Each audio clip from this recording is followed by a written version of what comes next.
Greetings, dear listeners. Before I begin today's story, a story of betrayal, hunger, and the day I finally chose myself, I ask you for a small favor. Please subscribe to this channel and press the like button. It helps real stories like this reach people who need them.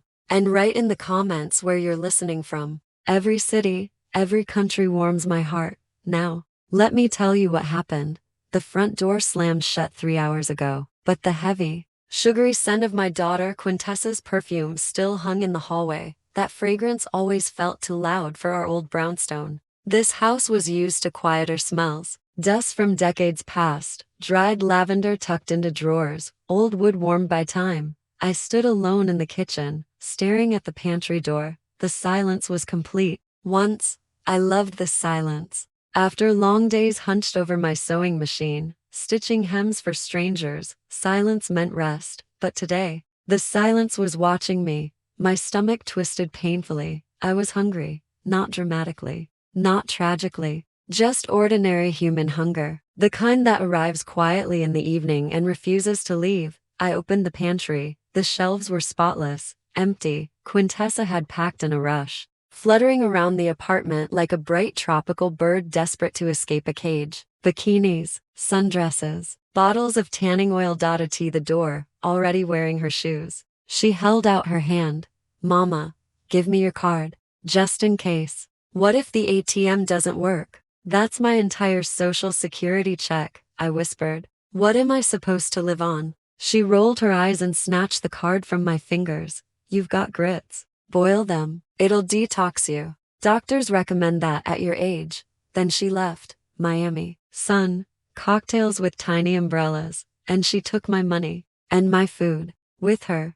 I reached for the glass jar labeled grits. Written in my handwriting, 20 years ago. The jar was almost weightless. The bottom lay a few lonely grains. Not enough to feed a bird. She hadn't checked. Or worse, she didn't care. That cold realization crept into my chest. The child I raised wasn't just selfish, she was cruel. I wandered into the living room. Antique furniture, crystal china, silver passed down from my grandmother, things saved for the future. But suddenly I understood. This wasn't a home. It was a museum. And I wasn't the owner, I was the unpaid curator. Part 4. The first decisione found the newspaper I had circled weeks ago. I buy antiques. House calls. My fingers trembled as I dialed. That phone call changed everything. When the dealer arrived, he expected desperation. Instead, he found clarity. I sold the silver spoons, my daughter's future inheritance, and when I held that stack of cash, I didn't feel guilt. I felt oxygen. Part 5. Choosing myself that night. I didn't eat grits. I bought real food. Prosciutto, cheese with truffles, warm bread, peaches that tasted like sunlight. I laid out the tablecloth Quintessa forbade me to use. Today, I said aloud, I am the guest. Part 6. Escalation. When I discovered the nursing home paperwork hidden in my drawer, the power of attorney, already drafted, something inside me hardened. Forever. This wasn't neglect. It was a plan. So I sold everything. Paintings, rugs, the grandfather clock.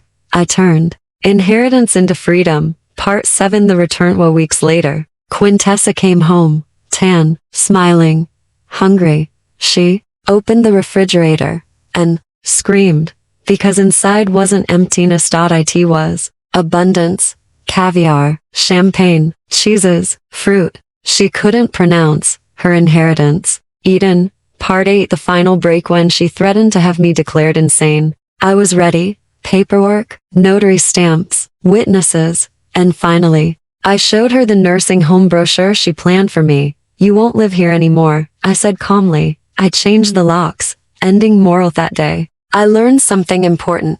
Parents owe children love, but they do not owe their lives. Sacrifice without boundaries becomes permission for cruelty. I chose myself, and it was the most delicious choice I ever made. Call to action. Outro. What do you think? Was I right? Or too harsh? Write your opinion below. And don't forget to subscribe. More true life stories are coming.